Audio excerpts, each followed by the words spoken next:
আল্লাহ রাব্বুল আলামিন কোরআনে কোথাও এই মেঘমালা নিয়ে কোনো কথা বলেছেন নাকি? মহান রাব্বুল আলামিন বলেন, হুয়াল্লাযী ইউরীকুমুল বারকা খাওফান ওয়া তামআন ওয়া ইউনশিস সাহাবাস সিকাল।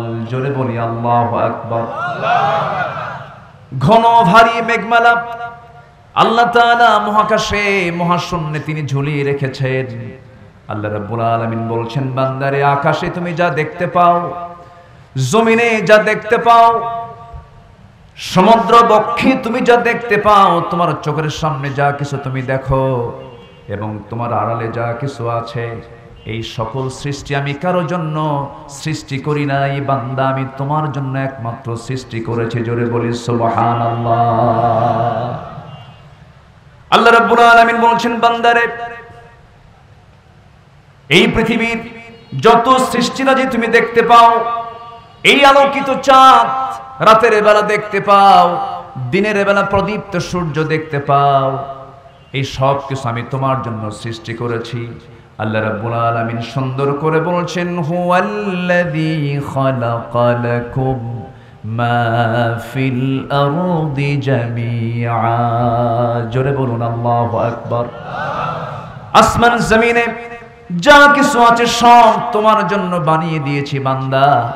আর তুমি বান্দা, তোমার দায়িত্ব হলো সব সৃষ্টি যখন তুমি দেখবে, তোমার মুখ থেকে অকপটে দিল থেকে স্বতঃস্ফূর্তভাবে জবানটা খুলে বলবে, আলহামদুলিল্লাহি রাব্বিল আলামিন। জোরে বলুন, আলহামদুলিল্লাহি রাব্বিল আলামিন আর-রহমানির রহিম মালিকি ইয়াউমিদ্দিন ইয়্যাকা না'বুদু ওয়া ইয়্যাকা নাস্তাঈন ইহদিনাস সিরাতাল মুস্তাকিম সিরাতাল লাযীনা আন'আমতা আলাইহিম গায়রিল মাগদুবি আলাইহিম ওয়ালাদ-দাল্লিন। এরপরে একটু জোরে বলেন, আরো জোরে বলেন। নামাজের মধ্যে আমিন আসতে না জোরে বলেন? আস্তে। জোরে বলার লোক আছে না নাই? গাবতুলেতেও আছে না নাই? মক্কা মদিনায় আসতে না জোরে জোরে? মক্কা মদিনায় জোরে হয়, আস্তেও বলতে পারেন, অথবা যদি কেউ আমিন নাও বলে তাও নামাজ হয়ে যাবে। যদি কেউ আমিন নামাজের ভিতরে হয়তো বলতে পারে নাই, বলে নাই, তাও নামাজ হয়ে যাবে। কিন্তু এই আমিনকে কেন্দ্র করে মারামারি আছে না নাই? তাহলে মারামারি করা ভালো? আস্তে মারামারি করা ভালো। যে আমিন আপনি যদি নামাজে নাও বলেন, আপনার আমল থেকে সওয়াব থেকে বঞ্চিত হলেন, কারণ আপনি আমিন যখন বলবেন আপনার সঙ্গে সমস্ত ফেরেশতারও আমিন বলে, বিশাল সওয়াব। কিন্তু এই আমিনকে কেন্দ্র করে, আমিন জোরে বলবো না আস্তে বলবো, এটাকে কেন্দ্র করে আপনি যে গ্রামে 200 মুসল্লি, সেই গ্রামে আপনি 2টা মসজিদ বানাবেন, এটা কি মুসলমানদের ঐক্যের কোনো লক্ষণ? ভ্রাতৃত্বের কোনো লক্ষণ? এই সমস্ত নজির তো আমার দেশে নাই। আসতে বলে আছে না নাই? আছে। আমি কি কথা বলবো? কোন আপত্তি আছে? কোন টেনশন আছে? আমার এমপি মহোদয় ডান পাশে বসা, উনি আমাকে কানে কানে বললেন এবং বক্তৃতাও বললেন যে কোরআন খুলে আপনার মনে যা আসে তাই বলবেন, কিন্তু শর্ত হলো কোরআনটা সামনে নিয়ে বলবেন। আচ্ছা, কোরআন কি চুরির কথা বলে? ডাকাতির কথা বলে? আচ্ছা, সুদের কথা বলে? সুদ খেতে বলে? আচ্ছা, তাহলে আমার দেশে মানুষ বেশি না চোর বেশি? একটু ভালো করে বলেন। চোর বেশি। সম্মানিত ভাইয়েরা, কষ্ট পাচ্ছেন নাকি আপনারা? তাহলে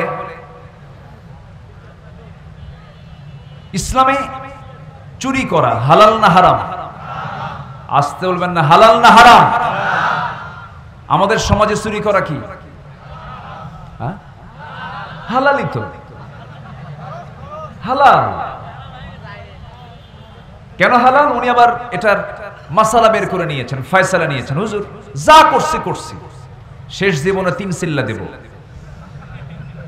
আর শেষবার জীবনের শেষ সময়ে লম্বা একখান দাঁড়িয়ে রাখবো, জিব্রাইল ফেল, চলে যাব মক্কা মদিনা, জমজম কূপের পানি দিয়া গোসল করব, সব গুনাহ ধুইয়া মুছে সাফ, আল্লাহ আমারে জান্নাত না দিয়ে যাবে কোন? এরকম ভ্রান্ত চেতনার কিছু মানুষ আছে না নাই? খালি খোঁজে যে সস্তা জান্নাত কোন দিক দিয়ে পাওয়া যায়, আছে না নাই? আছে। সস্তা দিয়ে যদি জান্নাত পাওয়া যেত, নবীর দেহ থেকে কেন রক্ত ঝরলো? সস্তা জান্নাত যদি পাওয়া যেত, নূহ আলাইহিস সালাতু ওয়াস সালাম ইন্নী দাউতু কওমি লাইলা ওয়া নাহারা, দিন রাত দাওয়াত দিয়ে তার হাতে ইসলাম কবুল করেছে মাত্র 70 থেকে 80 জন। তার কওমের লোক তাকে মেরে রক্তাক্ত করে রাস্তায় ফেলে দিয়ে গেল কেন?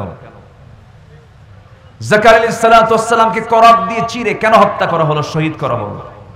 ইয়াহইয়া আলাইহিস সালাতু ওয়াস সালামকে জবহ করে নবীর মাথা রানীর সামনে কেন উপস্থাপন করা হলো? তাহলে জান্নাত কি সত্যি কি সস্তা কোনো পথ? আসতে বলবেন না, সস্তা কোনো পথ? জান্নাতে যাওয়ার জন্য আমরা ফেল করব না পাস করব? ফেল করতে চাই না পাস করতে চাই? সেই 5 নাম্বার তোলার জন্য কোন কিতাব দরকার? এই জন্য কোরআন শুনবো বেশি, গান শুনবো। গান শুনবেন তা? গান শোনা যাবে? গানের কাছে যাওয়া যাবে? আমার দেশে গান বাজনা আছে না নাই? গান বাজনা আছে। নষ্ট হওয়ার জন্য সকল পথ ক্লিয়ার, ভালো হওয়ার জন্য সকল পথ রুদ্ধ। আজকে আপনি ভালো কাজ করতে যাবেন, ভালো কিছু করতে যাবেন, আপনার সামনে বাধা, আপনার সামনে অনেক রেস্ট্রিকশন দেওয়া হয়। আজকের সমাজে পর্দার পরিবেশ বেশি না বেপর্দার পরিবেশ বেশি? বলেন। বেপর্দার পরিবেশ বেশি। বেপর্দার সমাজে আপনার বউটাকে আপনি পর্দায় রাখবেন, সবাই বেপর্দায় থাকে, আপনার বউটা পর্দায় রাখা তার জন্য কষ্ট না কঠিন? একটু কঠিন হয়ে যায়। আজকের সমাজে সুদ চালু না যাকাত চালু? কোনটা বেশি? ও যাচ্ছেন? আচ্ছা জি, তো আপনি চলে গেলেন, আমিও যাই তাহলে? আমি কি যাবো সাথে? আমি থাকবো? আচ্ছা, আমরা এমপি মহোদয়ের জন্য দোয়া করি, খুব সফট মানুষ, নরম মানুষ। আল্লাহ তুমি তাকে দ্বীনের জন্য, কোরআনের জন্য কবুল করে দাও, এর যোগ্য উত্তরসূরি তুমি আল্লাহ তাকে বানায় দাও। জোরে বলি আল্লাহুম্মা আমিন। সম্মান দেওয়ার মালিক কে? ইজ্জত দেওয়ার মালিক কে? আল্লাহ তাআলা। ঠিক আছে, বসেন। যাবেন? আপনিও চলে যাবেন? আমি তো এতিম হয়ে গেলাম। সবাই চলে যাবেন, তাহলে এই সামনে পিছনের লোকগুলো সামনে এসে বসেন। জি জি, একটু বসেন। যারা সামনের সিটগুলো একটু ফিল আপ করেন, বসেন সবাই। এতগুলো মানুষ সামনে রেখে আমি রেখে চলে গেলে তো এটা বেমানান হয়ে যায়। আমি আছি ততক্ষণ, আপনি আছেন যতক্ষণ। জোরে বলি ইনশাআল্লাহ, জোরে বলি ইনশাআল্লাহ। বসেন না সামনে, আসেন, বসেন, বসে পড়েন। আমরা প্লিজ আর কোনো কথা না বলি, আসুন আমরা আবার আলোচনার দিকে ফিরে যাচ্ছি। তাহলে আজকের সমাজে সুদ বেশি না যাকাত বেশি? বলেন বলেন। গাবতলীতে সুদ নাই তো?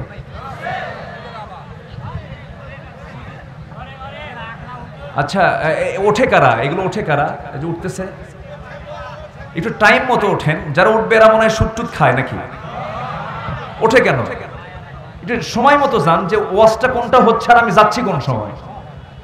একটু বসেন। তাহলে এখন বলেন তো, কোরআনের আলোচনা শুনে সুদখোর কি খুশি হবে? আসতে বলে, সুদখোর কি খুশি হবে? চোর, ডাকাত, আচ্ছা চোরের তো বহু ক্লাস আছে, চুরির তো কম না, চুরির বহু ক্লাস আছে, আছে না নাই? আছে। তাহলে কোন চোর কোরআনের কথা শুনলে সহ্য হবে না, কোন ডাকাত কোরআনের কথা শুনলে খুশি হবে না।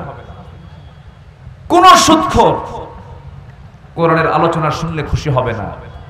মদের বোতল নিয়ে যারা রাত কাটায় এমন নেতাও বাংলার জমিনে আছে না নাই? আসতে বলবেন না, আছে না নাই? যারা মদের বোতল টানো, আলেমদেরকে ধর্ষণের অপবাদ দাও। মদের সাথে ধর্ষণের সম্পর্ক, যারা এই মদ্যপানের সঙ্গে সম্পৃক্ত আছে তাদের সঙ্গে ধর্ষণের গন্ধ খুঁজে পাওয়া যায়।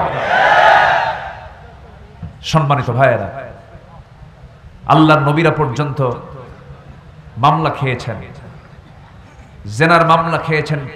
জাকারিয়া আলাইহিস সালাতু ওয়াস সালাম, জেনার মামলা দেওয়া হয়েছে সাইয়েদনা ইউসুফ আলাইহিস সালাতু ওয়াস সালামের উপরে। তার কোনো দোষ ছিল না, জেলখানার মধ্যে ঢুকায় দেওয়া হলো, কোনো অপরাধ ছিল না। তাহলে জেল খেটেছেন নবীরা, তাহলে জেল খাটা খারাপ না ভালো? চুরি কইরা, আসতে কয় চুরি কইরা কার পথে টিকে থেকে? আসতে বলবেন না, কার পথে টিকে থেকে? আল্লাহর পথে। আমার ভাইয়েরা, বহু কথা আছে, বহু আলোচনা আছে, একটু আগে ভাগে উঠায় দিলে সুন্দর করে সময় করে কথা বলার সুযোগটা পেয়ে যেতাম। যেহেতু শেষ ক্লাসে বসেছি, আপনাদেরকে বিরক্ত করে বেশি সময় নেব না। তবে যে মাসে আমরা আজকের মাহফিলে হাজির হয়েছি, এই মাসেই জন্ম নিয়েছেন মুহাম্মদ সাল্লাল্লাহু, এই মাসেই মৃত্যুবরণ করেছেন মুহাম্মদ সাল্লাল্লাহু আলাইহি ওয়াসাল্লাম। আমার নবীজির সিরাত থেকে কিছু কথা আমার আগের মেহমান বলে গেছেন, কিন্তু আমার নবীর জীবনে যদি কেউ আলোচনা করতে যায় শুরু হবে শেষ হবে না, কারণ আমার নবীজির চরিত্র ছিল কোরআনের চরিত্র। জোরে কোন সুবহানাল্লাহ। কোরআন যে চরিত্র শেখায়, আল্লাহ তাআলা আমার নবীকে সেই চরিত্রই দিয়েছেন। জোরে বলে সুবহানাল্লাহ। সম্মানিত ভাইয়েরা, আমি আপনি যে চরিত্র গঠন করতে চাই, আমি আপনি যে আদর্শ ফলো করতে চাই, আমার আদর্শ, আমার চরিত্রের মডেল পৃথিবীতে একজনই হবেন। তিনি কে বলেন তো? জোরে বলেন। মুহাম্মদ সাল্লাল্লাহু আলাইহি ওয়াসাল্লাম। তিনি হবেন আমার চারিত্রিক মডেল। তিনি কেমন করে খেতেন, তিনি কেমন করে ঘুমাতেন, তিনি কেমন করে চলতেন, তিনি কেমন করে ব্যবসা করতেন, তিনি কেমন করে লেনদেন করতেন, তিনি কেমন করে রাষ্ট্র চালাতেন, তিনি কেমন করে শাস্তি দিতেন, তিনি কেমন করে বিচার করতেন, সব আদর্শ তার মধ্যে আছে না নাই? আসতে বলবেন না, আছে না নাই? আছে। সম্মানিত ভাইয়েরা, ইমাম নামাজ পড়ান, আমরা তার পিছনে ইক্তেদা করি। ইমাম যদি নামাজের মধ্যে কোনো ভুল করে ফেলেন, আমরা পিছন থেকে তখন কি দেই? কেন? ভুল হয়ে গেছে, কারণ সে আল্লাহ তাআলার যে নির্দিষ্ট হুকুম, যে নিয়ম পদ্ধতি, সেটা সে কি রং করেছে, ভুল করেছেন। সঙ্গে সঙ্গে আমরা তাকে লোকমা দিয়ে বলি সোজা হয়ে যান। এরপরও যদি সোজা না হয় তখন কি করি? আবার লোকমা দিই। আপনি তিনবার পর্যন্ত আপনি তাকে সতর্ক করার পরেও সেই ইমাম তবুও ঠিক হয় না, ভুলটা সংশোধন করে না, সেই সময় আপনি কি করবেন বলেন? বাতিলটা করবেন কেমনে? নামাজ তো শুরু হয়ে গেছে, নামাজ শেষ করে ফেলবে কেমনে? ভুল হয়ে গেছে। ইবনে হাজার আসকালানী রাহমাতুল্লাহ আলাইহি তিনি বলেছেন, ওই সময় ওই মুসল্লিদের মধ্যে সবচাইতে ইমামের পেছনে বরাবর যে লোকটা দাঁড়িয়েছে, তার দায়িত্বটা হলো নামাজটা ওই সময় ভেঙে ফেলে দিয়ে তার হাতটা তার ঘাড়ের কাছে নিয়ে গিয়ে ঘাটটা শক্ত করে ধরে সেখান থেকে একটানে মসজিদ থেকে তাকে বের করে দিতে হবে, কারণ সে স্বৈরাচার। আস্তে কোন কেন? জোরে বলেন ঠিক কিনা? তাহলে ইমাম যদি আল্লাহ তাআলার কোনো বিধানকে লঙ্ঘন করার কারণে তাকে যদি মসজিদ থেকে অপসারণ করার জন্য মুসল্লির দায়িত্ব হয়ে যায়, ঠিক তেমনি সমাজের নেতৃত্ব দেওয়ার জন্য কিছু ইমাম আছে না নাই? আসতে বলবেন না, আছে না নাই? তাদেরও লোকমা দেওয়ার দরকার আছে না নাই? লোকমাতে যদি কথা না শোনা তাদেরকে ঘাড় ধাক্কা দিয়ে সমাজ থেকে বের করে দিতেন। কারা কারা হাত উঁচু করে দেখা।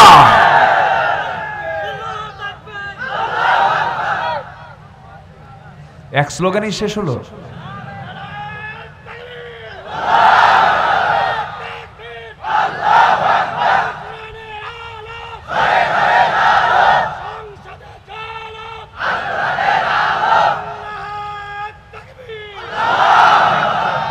আল্লাহ কবুল করুন, জোরে বলি আমিন, আরো জোরে আমিন।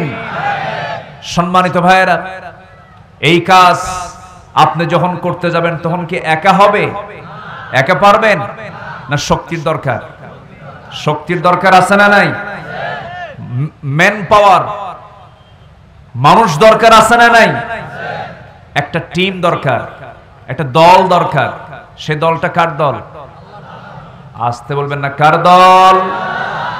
আমি আজকে যে সূরা থেকে তেলাওয়াত করেছি সেই সূরার নামই হলো দল। সেই সূরার নাম কি? দল। আহজাব, দল সমূহ, দল সমূহ। সেই সূরা থেকে দুটো জায়গা থেকে আমি দুটো আয়াত তেলাওয়াত করেছি। এই দুটো আয়াতকে সামনে রেখে আমি কিছু কথা ইতিমধ্যে বলে ফেলেছি। আমি কথা বাকিটাও বলবো, জোরে বলি ইনশাআল্লাহ। শুধু আপনি হাজার হাজার মানুষ এই আলোচনা শুনছেন তা নয়, আমার ডানে বামে এতগুলো ক্যামেরা আমার দিকে তাক করানো আছে। এগুলো কি বসে আছে? এগুলো শুনতেছে এবং শোনাবে আগামীকাল থেকে। কোটি কোটি মানুষের মাঝে এটা ডেলিভারি হয়ে যাবে। আমার প্রত্যেকটা কথা, সেকেন্ড কোথায় কোন কথা আমি প্রয়োগ করছি সব অটো রেকর্ড হয়ে যাচ্ছে। সম্মানিত ভাইয়েরা, মাহফিল অঙ্গনে আজ আমার প্রায় 24 থেকে 25 বছর। আমি চেষ্টা করেছি, এই গ্রামে আমি এসেছিলাম আজ থেকে 13 বছর আগে। আজ ঠিক কে কইছে? ঠিক শুনছেন? আচ্ছা ঠিক আছে। 13 বছর আগে আমি এসেছিলাম মনে হয় ওই পাশে, পশ্চিম পাশে। আমার আপনি সভাপতি ছিলেন, দাড়ি একটু বেশি পেকে গেছে এখন। আচ্ছা, তো এই যে মাহফিল অঙ্গনে কথা বলেই যাচ্ছি আজকে 24 বছর।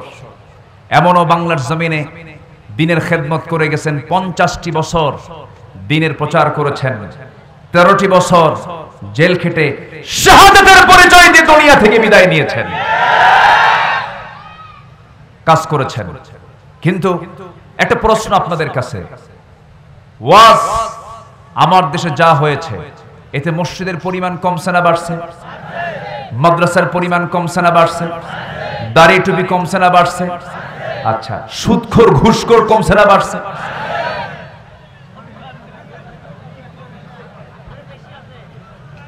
আমার কথা কি বোঝা যায়? তাহলে মসজিদও বাড়লো, মাদ্রাসাও বাড়লো, আলেম ওলামাও বাড়লো, সুদও বাড়লো, ঘুষও বাড়লো, জেনাও বাড়লো। এটা তো বাড়ার কথা ছিল না। কেন বাড়লো? এটা বন্ধ হবে কেমনে? শুধু ওয়াজ করে এগুলো কখনো বন্ধ করা যাবে না। কোরআনের আইন দিয়ে বন্ধ করতে হবে মুসলমান। এই কথা যখনই বলতে যাবেন, যারা মদের পাড়ায় মদ খায় ওদের দারুণ গা জ্বালা শুরু হয়ে যায়। ওরা কি সহ্য করতে পারে? সহ্য করতে পারে না। সম্মানিত বন্ধুগণ, সম্মানিত দ্বীনি ভাইয়েরা, আমার নবীজি যে সমাজে এসেছিলেন সেই সমাজে সুদ ছিল, ঘুষ ছিল, খুন কবদলা খুন ছিল, মদের বোতলও ছিল। আমার নবী যে সমাজে জন্মগ্রহণ করেছিলেন, কিন্তু আমার নবীজি নবুয়ত পাওয়ার পর যে দাওয়াতি কাজ শুরু করলেন, সে দাওয়াতি কাজে শেষ ফলাফল হলো তার যে দিন দাওয়াতের যে প্রচেষ্টা, সেই সমাজে কি শেষ পর্যন্ত রাসূল যখন ক্ষমতার মসনদে বসলেন সুদ ছিল? সুদ ছিল, জেনা ছিল, ব্যভিচার ছিল? ওটা কি এমনি এমনি আসছে? এমনি এমনি আসে নাই। একটু প্রেক্ষাপটটা একটু জানা দরকার। রাসূলের জীবনটা জানলেই আমরা মোটামুটি ইসলাম সম্পর্কে আমাদের একটা সঠিক ধারণা চলে আসবে, চলে এসে যায়। আমরা কম বেশি সবাই জানি, কিন্তু বিষয়টা হলো বাস্তব জীবনে আমরা প্রয়োগ করতে জানি না।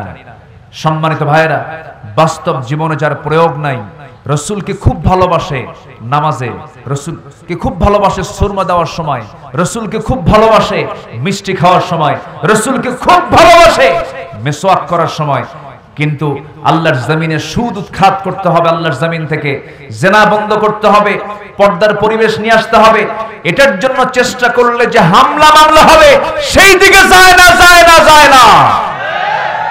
আছে না নাই? আসতে বলবেন না, আছে না নাই? আছে। এটার নাম মুসলমান নয়। আল্লাহ রাব্বুল আলামিন বলেন, বান্দারে কিতাবের কিছু অংশ মানবি, কিছু অংশ মানবে না, তা হবে না, তোমাকে পুরোপুরি মানতে হবে।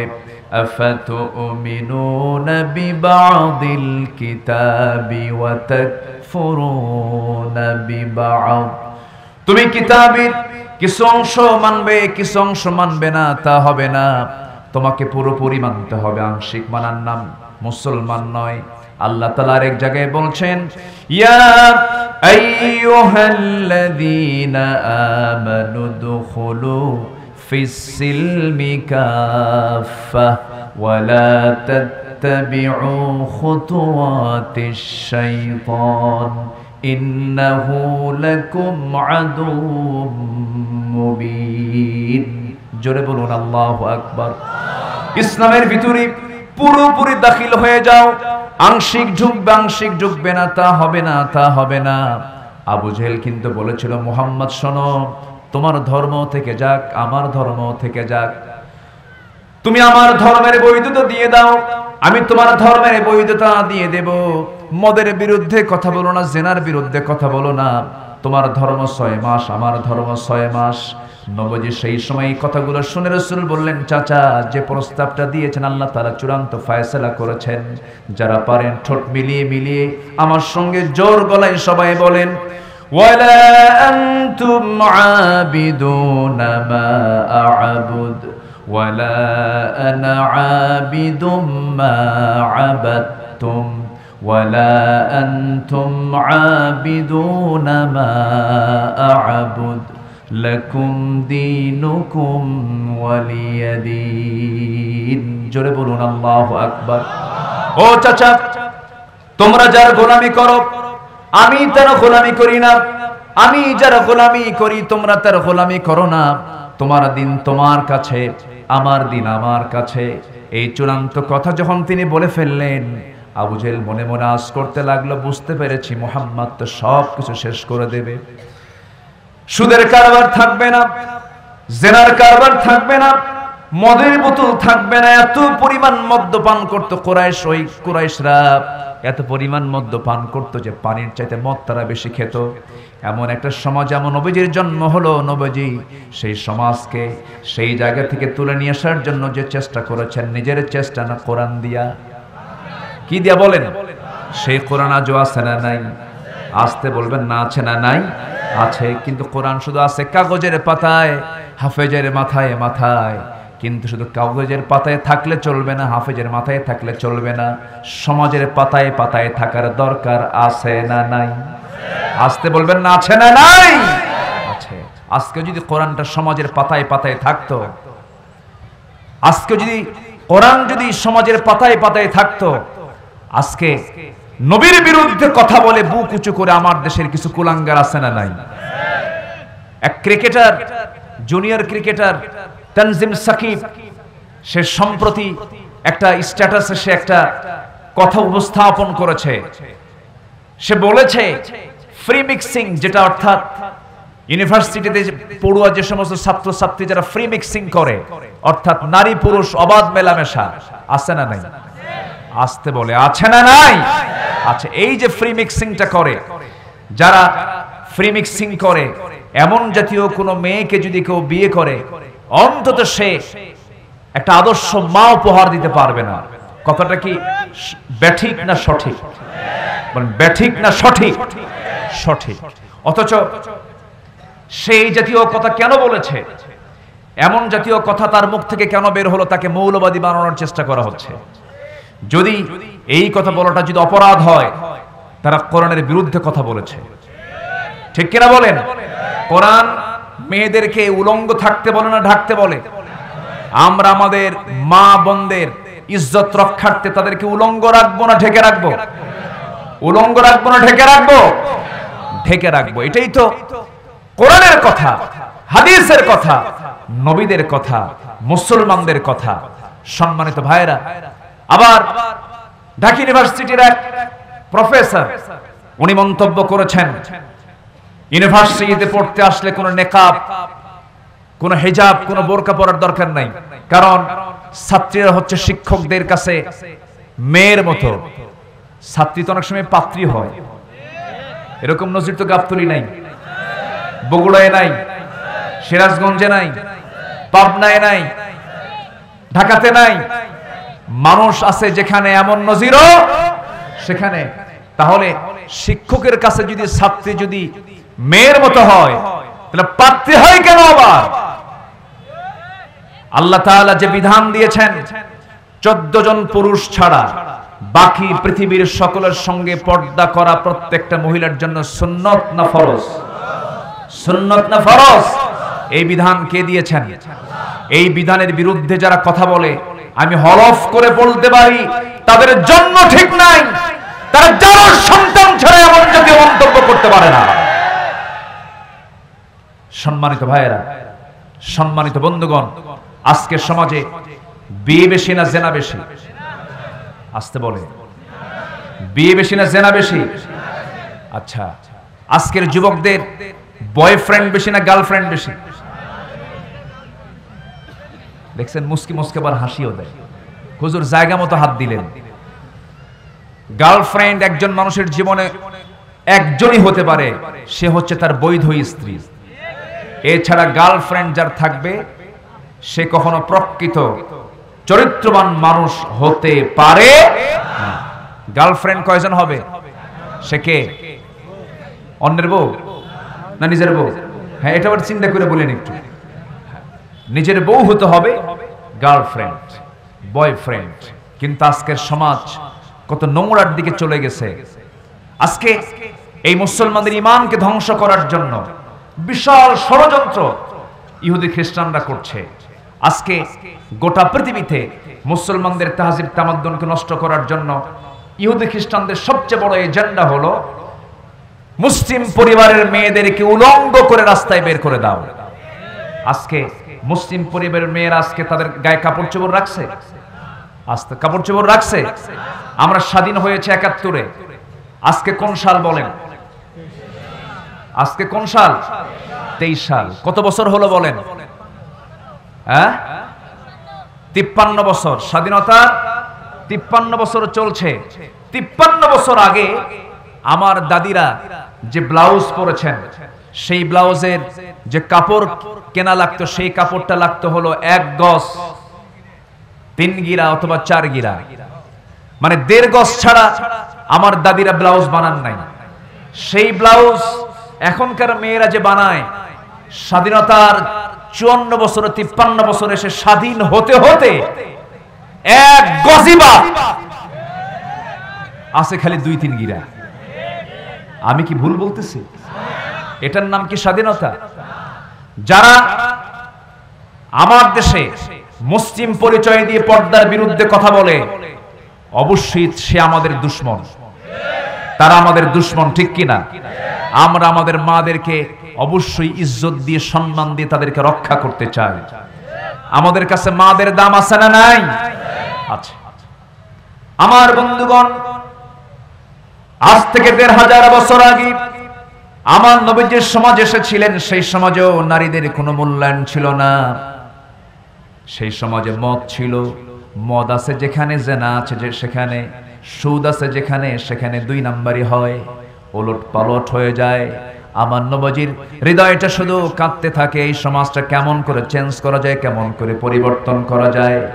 আজকের এই ভান্ডারের যুবকরা যেমন সুন্দর একটি সমিতি করেছেন, ক্লাব বানিয়েছেন, মাহফিল তারা পরিচালনা করেন, আমি খুবই খুশি হয়েছি।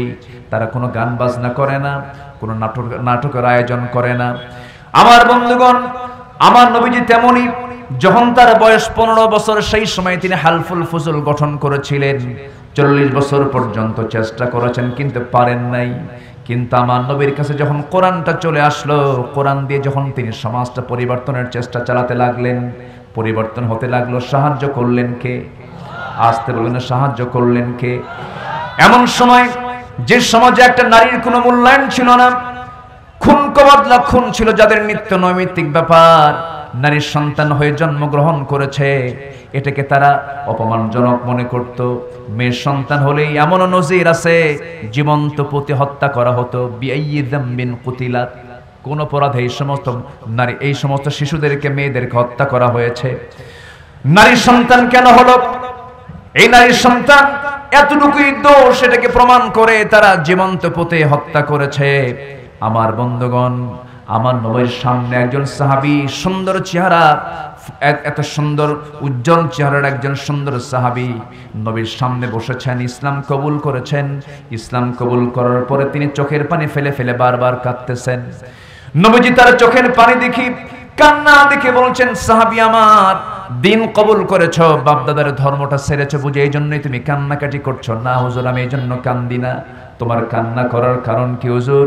আমি কান্না করছি একমাত্র কারণ হলো হুজুর, ইসলাম তো কবুল করেছে, আপনি বলেছেন সমস্ত গুনাহগুলো মাফ হয়ে গেছে, কিন্তু আমার মন বলছে আমার জীবনের সকল গুনাহ মাফ হলো, মনে হয় একটা গুনাহ আল্লাহ তাআলা আমার মাফ করবেন না। সেটা হলো এমন একটা গুনাহ, সেই গুনাহটা হলো হুজুর, আপনি যদি শুনতে চান আমি আপনাকে শোনায় দেব। রাসূল বলেন, কি গুনাহ করেছে বলো হুজুর?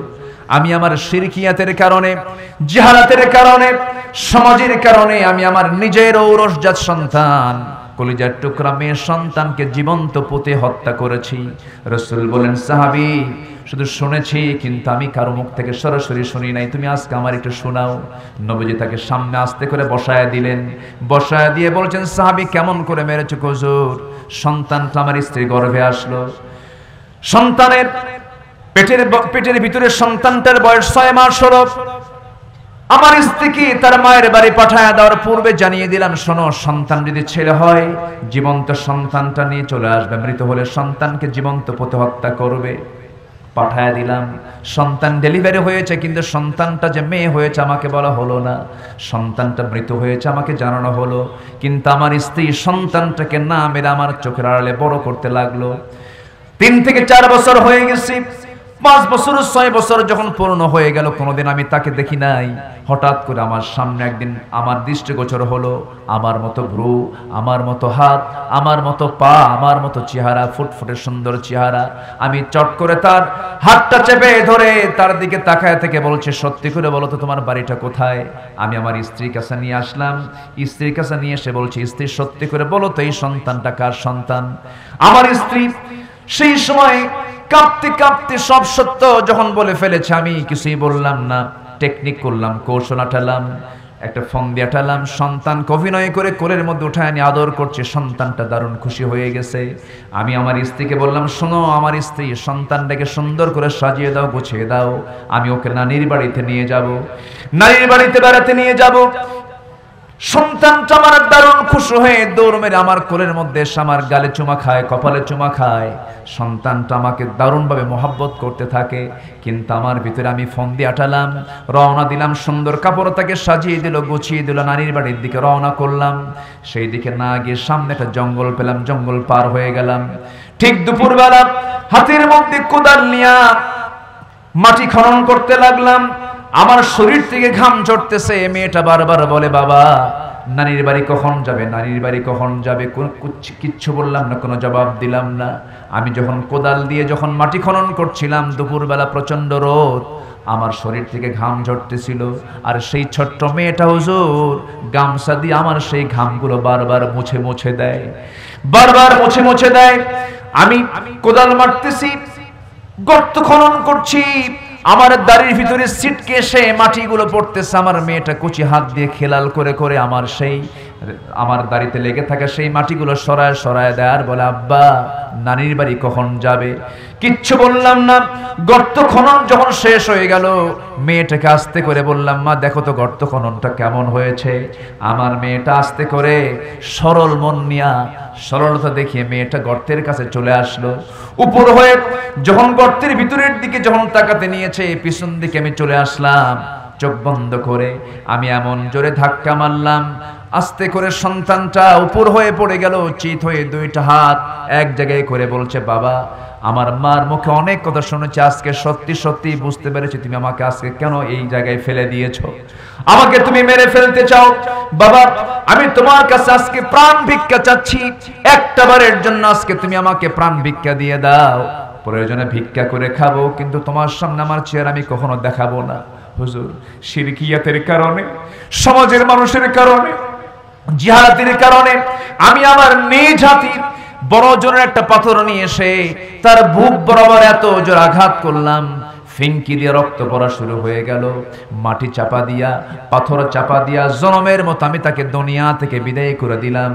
নবীজির সামনে যখন ওই সাহাবী বর্ণনা করছিলেন, হাদিসের বর্ণনায় পাওয়া যায় নবীজির চোখের কোনা বেয়ে বেয়ে টপ টপ করে পানি পড়ছিল, আর বলছেন, ও সাহাবী তুমি যে ভুলটা করেছো, আমি কোনোদিন এমন পাষাণহীন, এমন হৃদয়হীন কোনোদিন কথা আমি কারো মুখ থেকে শুনি নাই, তবে একটা কথা জেনে রেখে দাহিয়া কালবি, এই যে ভুলটা তুমি করেছো, দিন যে গ্রহণ করেছো, দিন যে মেনে নিয়েছো, আল্লাহ তাআলা তোমার এই গুনাহটাও তোমার জীবন থেকে মুছে দিয়েছেন। জোরে কোন সুবহানাল্লাহ।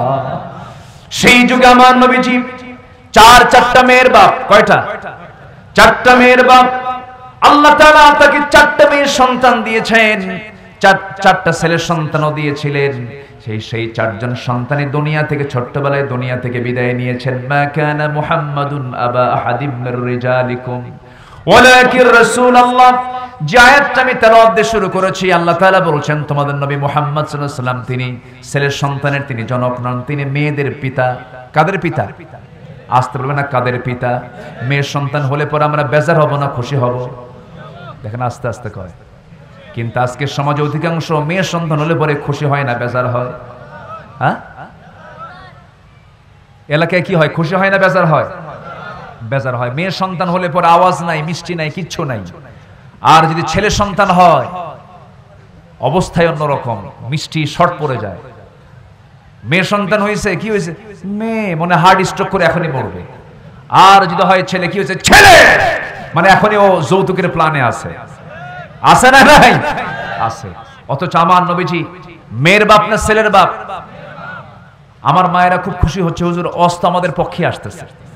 বলি আলহামদুলিল্লাহ, ওয়াজ আপনার পক্ষ না, ইসলাম আপনার পক্ষ নিয়েছে, কিন্তু আপনি ইসলামকে বাদ দিয়েছেন। আজকে সমাজে মেয়েরা যদি ইসলামকে মেনে চলতো 50% অপরাধ সমাজ থেকে দূর হয়ে যেত। ঠিক কি না বলেন? কিন্তু অপরাধের সঙ্গে আজকে বেশি জড়িত পুরুষ মানুষ না মহিলা মানুষ? মহিলা মানুষ। আমার মা, মনক্ষুণ্ণ হওয়া যাবে না, বাস্তবতার কথাই বলছি আমি। আমার মা আজকে আপনাকে পণ্য সামগ্রী বানাচ্ছে, আপনাকে পণ্য সামগ্রীর মতো ব্যবহার করছে, অথচ ইসলাম বলছে, রাসূল বলেছেন, যার ঘরে 3টা মেয়ে তার জন্য পৃথক 3টা জান্নাত। জোরে কোন সুবহানাল্লাহ। সম্মানিত ভাইরা, এমন কোন হাদিস আমি পাই নাই যার ঘরে 3টা ছেলে আছে তার জন্য 3টা পৃথক জান্নাত আছে। এমন কোন হাদিস আছে? আচ্ছা, জান্নাত কোথায় প্রশ্ন যদি আসে, হাদিস উত্তর দিচ্ছে, আল জান্নাতু তাহতা আকদামিল উম্মাহাত, মায়ের পায়ের নিচে, নারীর পায়ের নিচে জান্নাত। আর যদি বলা হয় পুরুষের পায়ের নিচে কি? জুতা। পুরুষের পায়ের নিচে কি? জুতা। তাহলে ইসলাম নারীকে ঠকাইছে না জিতাইছে? ঠকাইছে না জিতাইছে? সম্পদ ছেলে বেশি পায় না মেয়ে বেশি পায়? ভালো করে কোন পেঁচ লাগাই দিছে, কিন্তু ছেলে বেশি পায় না মেয়ে বেশি পায়? ছেলে কোথায়? মেয়েরাই বেশি পায়। তারা পায় এক জায়গায় না একাধিক জায়গায়? আচ্ছা, আমাদের পুরুষ যারা, পুরুষদের আয়ও আছে, ব্যয় আছে না নাই? মেয়েদের আয় থাকলেও আসতে কয় ব্যয় নাই। আপনি যদি কোন টাকা পয়সা আপনার হয়তো সীমিত টাকা আছে, আপনার বউ যদি হাজারো কোটি টাকার মালিক হয়, আল্লাহ কি কইছে, ও দুনিয়ার সমস্ত বউ সমাজ স্বামীদেরকে খাওয়াও? আসছে একটা আয়াত দেখান তো। স্ত্রীর মুখে খাবার তুলে দেওয়ার দায়িত্ব কার? স্বামীর। তাহলে স্বামীর আয়ও আছে, ব্যয় আছে। আর নারী জাতি এমন জাতির নাম যার শুধু আয় হয়, আস্তে কয়, তার কোনো কি নাই, ব্যয় নাই। যার ব্যয় নাই তার সম্পদ কমে না বাড়ে? কমে না বাড়ে? বেড়ে যায়। মেয়েরা স্বামীর কাছ থেকে পায়, ছেলের কাছ থেকে পায়, মেয়ের কাছ থেকে পায়, বাবার কাছ থেকে পায়, মার কাছ থেকে পায়, ছেলেদের কাছ থেকে পায়, সবগুলো যোগ দিলে পুরুষের চাইতে বেশি হয়। আলহামদুলিল্লাহ বলে। এরপরও কয় ইসলাম মেয়েদেরকে ঠকাইছে, ইসলাম মেয়েদেরকে ঠকাইছে। তবে হ্যাঁ, বাবার সম্পদ ছেলে যদি পায় 2 বিঘা, মেয়ে পায় কয় বিঘা? 1 বিঘা। এটা কে দিয়েছেন? আসতে বলবেন না, কে দিয়েছেন? কেন দিয়েছেন? এটার অবশ্যই যৌক্তিকতা আছে না নাই? আছে। মেয়ে বিয়ে হওয়ার পর স্বামীর ঘরে চলে গেল, স্বামীর ঘরে সংসার হতেও পারে নাও পারে, তখন সে ফিরে আসবে কার ঘরে? বলেন কার ঘরে? বাবা নাই, বলেন কার কাছে? ভাইয়ের কাছে আসলো। তাহলে ভাইয়ের কাছে আসলে পরে ভাইও পেয়েছে 2 বিঘা, বোনও পেয়েছে 2 বিঘা। ভাই বলে ফেলবে আমিও 2 বিঘার মালিক, তুইও 2 বিঘার মালিক, তোরটা তুই করে খা। কিন্তু বাবার কাছ থেকে মেয়ে পাইছে কি কয় বিঘা? 1 বিঘা। ভাইয়ের অর্ধেক পেয়েছে, তাহলে তার ফিরে আসার সম্ভাবনা আছে না নাই? সবচেয়ে উত্তম আইন প্রণেতা কে? আইন প্রণেতা কে? এই ফারায়েজ নিয়ে অংশ বন্টনের যে বিধান আল্লাহ তাআলা কোরআনে দিয়েছেন, আমি যত আয়াত পড়েছি, কোরআন যত জায়গায় আমি রিসার্চ করেছি, সবচেয়ে আমার বেশি হৃদয় দাগ কাটে হলো এই সূরা নিসার ওই আয়াতগুলো, লিযযাকারি মিসলু হাজ্জিল উনসাইন। এটা পৃথিবীর কোন লেখকের লেখা বই হতে পারে না, হতে পারে না। এমন ফারায়েজ পৃথিবীর কোথাও নাই। আল্লাহু আকবার। আমেরিকাতে এই মিরাসের অংশ বন্টনের কিছু আইন পাশ হলো। বাবার বড় সন্তান বাবার থেকে বেশি অংশ পাবে, এই আইন আগে পাশ হলো। 10 বছরে সব বাবার বড় সন্তানগুলো মার্ডার। কি কথা কি বুঝতেছেন আপনারা? মানে ওদের আইনে করলো কি, যে বাবার বড় সন্তান সে সম্পদ বেশি পাবে।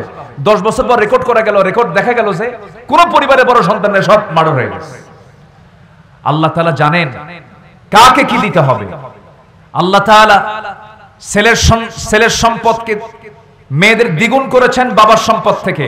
ছেলে 2 বিঘা পাবে, মেয়ে 1 বিঘা পাবে বাবার কাছ থেকে।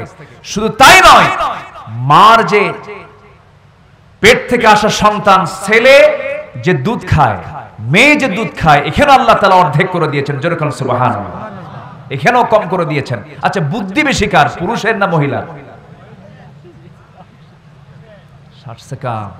ভালো করে কোন বুদ্ধি বেশি কার, পুরুষের না মহিলার? আচ্ছা, সাক্ষী যদি প্রয়োজন হয়, কোরআন বলে দিচ্ছে একজন পুরুষ হলে মহিলা কয়জন লাগবে? এখন কোন বুদ্ধি কার বেশি? এখন কয় পুরুষের। অস্ত 2 দিকে করেন দেখি আপনারা। কোন বিয়েতে যদি সাক্ষীর প্রয়োজন হয়, 2 জন সাক্ষী লাগে। যদি 2 জন পুরুষ হয় তো হলো, যদি সেখানে যদি 2 জন পুরুষ না হয়, 1 জন পুরুষ হয়, তাহলে মহিলা লাগবে কয়জন? কেন বলেন? বলেন কি বিধান কার? আল্লাহ জানেন কার বুদ্ধি কেমন, কে সবচেয়ে বেশি জানেন? আল্লাহ জানেন। সম্মানিত ভাইয়েরা, আল্লাহ তাআলা মেয়েদের খাবার অর্ধেক করে দিয়েছেন। ছোট্ট একটা ইতিহাস আমার মনে পড়লো, একটু বলেই ফেলি। অনেক রাত হয়েছে, দোয়া করে দেবো নাকি? আলোচনা চালাবো? জোরে বলি ইনশাআল্লাহ। এত সুন্দর মানুষ এতক্ষণ ধরে বসে আছে, আলহামদুলিল্লাহ বলে। সম্মানিত ভাইয়েরা, একজন সাহাবী ছিলেন, নবীজির জামাই ছিলেন, সবচেয়ে ছোট্ট জামাই, এবং ছোট্ট মেয়ের কি বলে বর, ইসলামের 4 নম্বর খলিফা আসাদুল্লাহিল গালিব, সেই সাহাবীর নাম কি? জোরে বলেন, তার নাম কি? সবচাইতে ছোট বয়সে ইসলাম কবুল করেছেন কোন সাহাবী? আলী রাদিয়াল্লাহু তাআলা। এই সাহাবী যখন খলিফাতুল মুসলিমিন, সেই সময় তার সময় একটা ঘটনা ঘটলো। সেই ঘটনাটা হচ্ছে, একই ঘরের ভিতরে 2 মহিলা তারা শুয়ে আছে। 2 জনের পেটেই ছিল সন্তান। সন্তান সম্ভবাই 2 জন মহিলা রাত্রে বেলা শুয়ে থাকার পর এই ঘুমন্ত অবস্থায় অন্ধকারের ভিতরে 2 জনেরই ডেলিভারির যন্ত্রণা শুরু হয়ে যায়। আল্লাহর ফয়সালা, 2 জনের পেট থেকে সন্তানও ডেলিভারি হয়ে যায়। একই বিছানায় শুয়েছিল। একজনের ঔরস থেকে ছেলে, আরেকজনের ঔরস থেকে মেয়ে সন্তান হয়েছে। এখন সকালবেলা এই 2 মহিলা লাগছে মারামারি ছেলের সন্তান নিয়ে। কি সন্তান নিয়ে? ছেলের সন্তান নিয়ে মারামারি লাগছে। বলতেছে এই ছেলেটা আমার, ও বলতেছে এই ছেলেটা আমার। শেষ পর্যন্ত এটার ফয়সালা চলে গেছে আলীর দরবার পর্যন্ত। সাইয়েদনা আলী বললেন যে তোমরা নিঃসন্দেহে দুইজনেই জানো কার ছেলে আর কার মেয়ে। অযথা তোমরা তর্ক বিতর্ক করছো, যার সন্তান তোমরা তাকে নিয়ে চলে যাও। কেন? এই ছেলের সন্তান আমার, না এই ছেলের সন্তান আমার। সাইয়েদনা আলী বললেন